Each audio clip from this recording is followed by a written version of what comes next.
ನಮಸ್ಕಾರ ವೀಕ್ಷಕರೇ.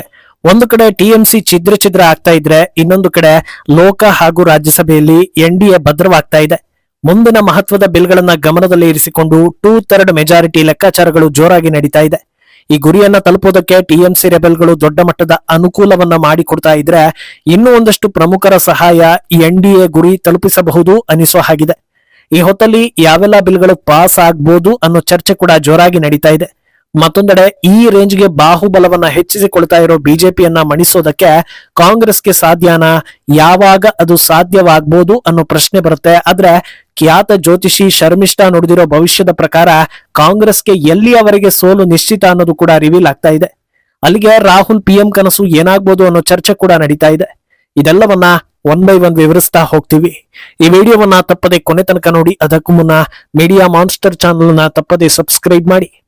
ಎಸ್, ದೇಶ ಉದ್ಧಾರ ಮಾಡ್ತೀವಿ ಅಂತ ಹೇಳೋದು, ಕನಸು ಕಾಣೋದು ಅಷ್ಟೇ ಯಾಕೆ, ಒಳ್ಳೆ ಆಶಯಗಳನ್ನ ಬೆಳೆಸಿಕೊಳ್ಳೋದು ಕಷ್ಟ ಇಲ್ಲ. ಆದ್ರೆ ಅದನ್ನ ಮಾಡಿ ತೋರಿಸೋದ್ರಲ್ಲೇ ನಿಜವಾದ ಸವಾಲಿರೋದು.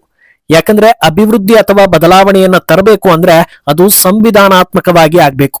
ಆ ರೀತಿ ಆಗ್ಬೇಕು ಅಂದ್ರೆ ಪ್ರಮುಖ ಕಾಯ್ದೆಗಳನ್ನ ಪಾಸ್ ಮಾಡ್ಬೇಕು. ಕಾಯ್ದೆ ಪಾಸ್ ಮಾಡೋ ಲೆವೆಲ್ಗೆ ಹೋಗ್ಬೇಕು ಅಂದ್ರೆ ಮೊದಲು ಚುನಾವಣೆ ಗೆಲ್ಲಬೇಕು. ಚುನಾವಣೆ ಗೆದ್ದ ಬಳಿಕವೂ 2/3 ಮೆಜಾರಿಟಿ ಇಲ್ಲ ಅಂದ್ರೆ ಬಿಲ್ಗಳು ಪಾಸ್ ಆಗೋದಿಲ್ಲ. ಆಮೇಲೆ ಜನರು ಈ ಸರ್ಕಾರ ಏನು ಮಾಡಿಲ್ಲ ಅಂತ ಮತ್ತೊಬ್ಬರನ್ನ ಆರಿಸಿ ಬಿಡ್ತಾರೆ.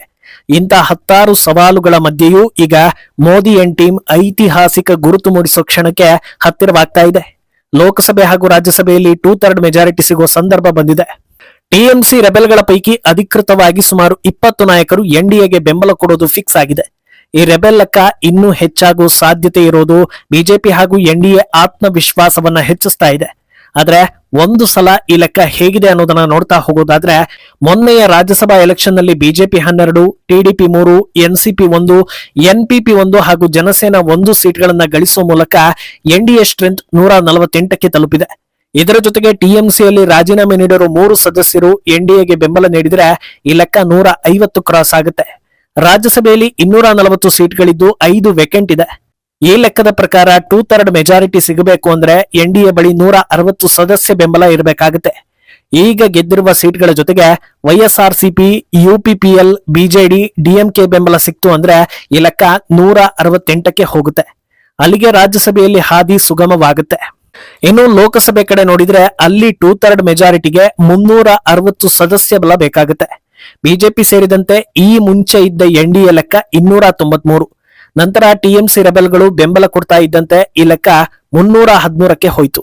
ಇದರ ಜೊತೆಗೆ ವೈಎಸ್ಆರ್ಸಿಪಿ ಹಾಗೂ ಡಿಎಂಕೆಯ 22 ಸದಸ್ಯ ಬೆಂಬಲ ಹಾಗೂ ಈಗ ಟಿವಿಕೆ ಸೇರಿರುವ ಮುಂಚೆ ಡಿಎಂಕೆ ಜೊತೆಯಲ್ಲಿದ್ದವರ ಬೆಂಬಲ ಸಿಕ್ತು ಅಂದ್ರೆ ಎನ್ಡಿಎ ಬಲ ಸುಲಭವಾಗಿ 340 ಕ್ರಾಸ್ ಆಗುತ್ತೆ. ಇದರ ಜೊತೆಗೆ ಈಗ ಉದ್ಧವ್ ಸೇನೆ ಹಾಗೂ ಎನ್ಸಿಪಿ ಬಳಿ ಇರೋ ಸದಸ್ಯರು ಕೂಡ ರೆಬೆಲ್ ಆಗ್ತಾ ಇರೋ ಸುದ್ದಿಗಳು ಬರ್ತಾ ಇದೆ. ಮುಂದಿನ ಸೆಷನ್ ಶುರುವಾಗುವುದರ ಒಳಗೆ ಇದಕ್ಕೊಂದು ಕ್ಲಾರಿಟಿ ಸಿಗುತ್ತೆ. ಎಲ್ಲವೂ ಅಂದುಕೊಂಡಂತೆ ಆದ್ರೆ ಲೋಕಸಭೆಯಲ್ಲೂ 2/3 ಮೆಜಾರಿಟಿ ಗಳಿಸುವಲ್ಲಿ ಎನ್ಡಿಎ ಯಶಸ್ವಿ ಆಗುತ್ತೆ. ನಂತರ ಕಾಂಗ್ರೆಸ್ ನೇತೃತ್ವದ ವಿಪಕ್ಷಗಳು ಏನೇ ಲಾಗ ಹಾಕಿದ್ರೂ ಬಿಲ್ಗಳು ಪಾಸ್ ಆಗೋದನ್ನ ತಡೆಯೋದಕ್ಕೆ ಸಾಧ್ಯವೇ ಇಲ್ಲ ಅನ್ನೋದು ಕ್ಲಿಯರ್ ಆಗ್ತಾ ಇದೆ. ಅಂದಹಾಗೆ ಇದೆಲ್ಲವನ್ನ ಮಾಡ್ತಾ ಇರೋದು ಬಿಲ್ ಪಾಸ್ ಮಾಡೋ ಸಲುವಾಗಿ ಅನ್ನೋದನ್ನ ನೋಡ್ತಾ ಇದ್ದೀರಾ. ಈಗ ಹೊಸ್ತಿಲಲ್ಲಿರೋ ಬಿಲ್ ಅಂದ್ರೆ ಅದು ಡಿಲಿಮಿಟೇಷನ್ ಬಿಲ್. ಈ ಹಿಂದೆ ವಕ್ಫ್ ಬಿಲ್ ಕೂಡ ಹಲವು ಸಲ ಟೇಬಲ್ ಆಗಿ ಫೇಲ್ಯೂರ್ ಆಗಿ ನಂತರ ಪಾಸ್ ಆಗಿತ್ತು. ಈಗ ಮಹಿಳಾ ಮೀಸಲಾತಿ ಜಾರಿ ಮಾಡೋದಕ್ಕೂ ಮುನ್ನ ಅಗತ್ಯವಾಗಿರೋ ಡಿಲಿಮಿಟೇಷನ್ ಬಿಲ್ಗೆ ಈ ಹಿಂದೆ ಅಡ್ಡಗಾಲು ಹಾಕಿದ್ರು. ಅದರ ಪರಿಣಾಮ ಮಹಿಳಾ ರಿಸರ್ವೇಶನ್ಗೆ ವಿಪಕ್ಷಗಳು ಅಡ್ಡಗಾಲು ಹಾಕ್ತಾ ಇವೆ ಅನ್ನೋ ರೀತಿ ಫ್ರೇಮ್ ಆಯಿತು. ಸದ್ಯ ಎನ್ಡಿಎ ಬಳಿ ಸದಸ್ಯ ಬಲವೂ ಇದೆ.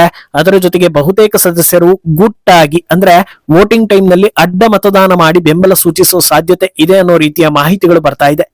ಅಲ್ಲಿಗೆ ಈ ಬಾರಿ ಡಿಲಿಮಿಟೇಷನ್ ಬಿಲ್ ಮಂಡನೆ ಆದ್ರೆ ಪಾಸ್ ಆಗೋದು ಶತಸಿದ್ಧ ಎನ್ನಿಸ್ಕೊಳ್ತಾ ಇದೆ. ಇದರ ಬೆನ್ನಲ್ಲೇ ಒನ್ ನೇಷನ್ ಒನ್ ಪೋಲ್ ಮಸೂದೆ ಕೂಡ ಮಂಡನೆ ಆಗೋ ಸಾಧ್ಯತೆ ಇದೆ. ಈ ಹಿಂದೆ ಇದರ ಸುದ್ದಿ ಎತ್ತಿದಾಗಲೇ ಇದಕ್ಕೆ ನಾನಾ ರೀತಿಯ ವಿರೋಧಗಳು ವ್ಯಕ್ತವಾಗಿತ್ತು. ಈ ಕಾನ್ಸೆಪ್ಟ್ ನ ಇವಿಎಂ ಹಾಗೂ ಎಲೆಕ್ಷನ್ ಕಮಿಷನ್ಗೆ ತಗುಲು ಹಾಕಿ ಇನ್ನೇನೇನೋ ಸುದ್ದಿಗಳನ್ನ ಸೇರಿಸಿ ದೊಡ್ಡ ಗೋಲ್ಮಾಲ್ ಮಾಡ್ತಾ ಇದ್ದಾರೆ ಅನ್ನೋ ರೀತಿ ಬಿಂಬಿಸೋ ಸಾಕಷ್ಟು ಪ್ರಯತ್ನಗಳು ನಡೆದಿದ್ವು. ಆದ್ರೆ ಅದ್ಯಾವುದೂ ಕೂಡ ವರ್ಕ್ ಆಗ್ಲಿಲ್ಲ. ಈ ಬಿಲ್ನಿಂದ ಸಾಕಷ್ಟು ಅಡ್ವಾಂಟೇಜ್ ಇದ್ದು ಪ್ರಮುಖವಾಗಿ ದೇಶದ ಆರ್ಥಿಕತೆಗೆ ಸಹಾಯ ಆಗುತ್ತೆ. ಒಂದೇ ಸಲ 2 ಫಾರ್ಮ್ಯಾಟ್ ನ ಜೊತೆಗೆ ಲೋಕಲ್ ಎಲೆಕ್ಷನ್ ಕೂಡ ನಡೆಯೋದ್ರಿಂದ ಪ್ರತಿ ವರ್ಷ ಎಲೆಕ್ಷನ್ಗೆ ತಗುಲೋ ಖರ್ಚು ವೆಚ್ಚಗಳು ಸಾವಿರಾರು ಕೋಟಿ ಲೆಕ್ಕದಲ್ಲಿ ಉಳಿತಾಯ ಆಗುತ್ತೆ. ಜೊತೆಗೆ ಪ್ರತಿ ಎಲೆಕ್ಷನ್ಗೂ ಡ್ಯೂಟಿ ಸೇರಿದಂತೆ ಹಲವು ರೀತಿಯ ಶ್ರಮ ವ್ಯರ್ಥ ಆಗುವುದಿಲ್ಲ.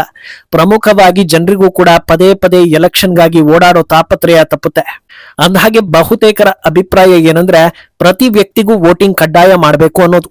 One nation one poll bill pass ಆಯ್ತು ಅಂದ್ರೆ ಈ ರೀತಿ ನಿಯಮ ತರೋದಕ್ಕೆ ಸುಲಭ ಆಗುತ್ತೆ. ಯಾಕಂದ್ರೆ ಇಡೀ 5 ವರ್ಷದಲ್ಲಿ ಎಲ್ಲಾ ರೀತಿಯ ಚುನಾವಣೆ ಒಂದೇ ದಿನ ಇರುತ್ತೆ. ಆ ಒಂದು ದಿನವನ್ನ ಡೆಡಿಕೇಟ್ ಮಾಡಿದ್ರೆ ಸಾಕು, ಮತ್ತ5 ವರ್ಷ ಯಾರಿಗೂ ಯಾವ ರೀತಿಯ ಡಿಸ್ಟರ್ಬೆನ್ಸ್ ಇಲ್ಲ ಅನ್ನುವಾಗ ಆಫೀಸ್ ಅಥವಾ ಇತರೆ ಕಾರ್ಯಕ್ಷೇತ್ರಗಳಲ್ಲಿ ವೋಟಿಂಗ್ಗೆ ಅನುಕೂಲ ಮಾಡಿಕೊಡೋ ಸಾಧ್ಯತೆ ಹೆಚ್ಚಿರುತ್ತೆ. ಇಷ್ಟು ಮಾಡಿದ ಬಳಿಕವೂ ವೋಟಿಂಗ್ ಅನ್ನ ತಪ್ಪಿಸಿಕೊಂಡ್ರೆ ಅವರ ಮೇಲೆ ಆಕ್ಷನ್ ತೆಗೆದುಕೊಳ್ಳೋದಕ್ಕೂ ಒಂದು ಬಲವಾದ ಕಾರಣ ಇರುತ್ತೆ. ಅದರಿಂದ ಒನ್ ನೇಷನ್ ಒನ್ ಬಿಲ್ ಪ್ರಾಮುಖ್ಯತೆಯನ್ನ ಹೊಂದಿದೆ. ಇದರ ಜೊತೆಗೆ ಇನ್ನೂ ಒಂದಷ್ಟು ಪ್ರಮುಖ ಬಿಲ್ಗಳು ಕೂಡ ಪಾಸ್ ಆಗೋ ಸಾಧ್ಯತೆ ಇದೆ. ಇಂಥ ಗೋಲ್ಡನ್ ಟೈಮ್ ಅನ್ನ ಬಿಟ್ರೆ ಮತ್ತೆ ಸಿಕ್ಕುತ್ತೋ ಇಲ್ವೋ ಅಂತ ಗೊತ್ತಿಲ್ಲ. ಆದ್ರಿಂದ ಆದಷ್ಟು ಬೇಗ ದೇಶಕ್ಕೆ ಪೂರಕವಾದ ಬಿಲ್ಗಳನ್ನ ಪಾಸ್ ಮಾಡೋದು ಒಳ್ಳೇದು ಅಂತ ಜನರು ಕೂಡ ಹೇಳ್ತಾ ಇದ್ದಾರೆ. ಏನು ಇದೇ ಹೊತ್ತಲ್ಲಿ ಖ್ಯಾತ ಜ್ಯೋತಿಷ್ಯ ಶಾಸ್ತ್ರಜ್ಞೆ ಶರ್ಮಿಷ್ಠಾ ಹೇಳಿರೋ ಮತ್ತೊಂದು ಭವಿಷ್ಯ ಕೂಡ ರಾಜಕೀಯ ಸಂಚಲನವನ್ನ ಸೃಷ್ಟಿಸ್ತಾ ಇದೆ. 2045ರ ತನಕ ಭಾರತದಲ್ಲಿ ಅಧಿಕಾರ ಚೇಂಜ್ ಆಗೋದಿಲ್ಲ. ಕೇಂದ್ರದಲ್ಲಿ ಬಿಜೆಪಿ ಅಥವಾ ಎನ್ಡಿಎ ಸರ್ಕಾರ ಇದ್ದೇ ಇರುತ್ತೆ ಅನ್ನೋದನ್ನ ಪ್ರೆಡಿಕ್ಟ್ ಮಾಡಿದ್ದಾರೆ. ಸದ್ಯದ ಪರಿಸ್ಥಿತಿ ನೋಡಿದ್ರೆ ಇದನ್ನ ಹೇಳೋದಕ್ಕೆ ಶರ್ಮಿಷ್ಠಾ ಯಾಕೆ, ನಾವೇ ಹೇಳ್ಬೋದಲ್ವಾ ಅಂತ ಅನ್ನಿಸಬಹುದು. ಆದ್ರೆ ಈ ಭವಿಷ್ಯ ಕೇಳೋದಕ್ಕೆ ಚಂದ ಇದ್ರೂ ಇದು ನಡೆಯೋದು ಸುಲಭ ಇಲ್ಲ. ಕೇಂದ್ರದಲ್ಲಿ ಸದ್ಯ ಬಿಜೆಪಿ ಐರಾವತದ ರೀತಿ ಇದ್ರೆ ವಿಪಕ್ಷಗಳಿಗೆ ಮತದಾನಿಯ ಶಕ್ತಿಯೂ ಇಲ್ಲ, ಮಾವುತನ ನೈಪುಣ್ಯತೆಯೂ ಇಲ್ಲ. ಒಟ್ನಲ್ಲಿ ಕಟ್ಟಿ ಹಾಕೋದಕ್ಕೆ ಸಾಧ್ಯವೇ ಇಲ್ಲ. ಆದ್ರೆ ಕೆಲವೊಂದು ಸಂದರ್ಭಗಳಲ್ಲಿ ವಿಪಕ್ಷಗಳ ಶಕ್ತಿಗಿಂತ ಜನರ ಮೂಡ್ ಡಿಪೆಂಡ್ ಆಗುತ್ತೆ. ಉದಾಹರಣೆಗೆ 2024ರ ಎಲೆಕ್ಷನ್ ರಿಸಲ್ಟ್. ರಾಹುಲ್ ಗಾಂಧಿ ಮೋದಿಗೆ ಸರಿಸಮ ಅಲ್ಲ, ಅವರನ್ನ ಪಿಎಂ ಸ್ಥಾನದಲ್ಲಿ ಊಹಿಸಿಕೊಳ್ಳೋದಕ್ಕೂ ಸಾಧ್ಯವಿಲ್ಲ. ಇನ್ನೂ ಸಾಕಷ್ಟು ರೀತಿಯ ವಿಮರ್ಶೆಗಳ ಮಧ್ಯೆಯೂ ಕಾಂಗ್ರೆಸ್ ಬರೋಬ್ಬರಿ ಸೆಂಚುರಿ ಹತ್ತಿರ ಹೋಗಿಬಿಡ್ತು. ಇದಕ್ಕೆ ರಾಹುಲ್ ಗಾಂಧಿ ಕಟಾಕಟ್ಟನ್ನು ಆಫರ್ ಕೊಟ್ರು ಅನ್ನೋ ವ್ಯಾಖ್ಯಾನ ಇದೆ. ಆದ್ರೆ ಅದು ಒಂದು ನೆಪ ಮಾತ್ರ. ಭಾರತೀಯರ ಮನಸ್ಥಿತಿ ಹೇಗೆ ಅಂದ್ರೆ, ಸಾಕ್ಷಾತ್ ಪರಮಾತ್ಮನೇ ದೇಶವನ್ನ ಮುನ್ನಡೆಸೋದಕ್ಕೆ ಬಂದ್ರು 10 ವರ್ಷ ಆಗ್ತಾ ಇದ್ದಂತೆ ಸುಮಾರು ಟೈಮ್ ಇಂದ ಇವರಿದ್ದಾರಲ್ವಾ, ಮುಂದಿನ ಸಲ ಯಾವ್ದಾದ್ರು ಫಾರಿನ್ ದೇವರನ್ನ ಆಯ್ಕೆ ಮಾಡೋಣ ಅನ್ನೋ ರೀತಿಯ ಮೆಂಟಾಲಿಟಿ ಇರುವವರು.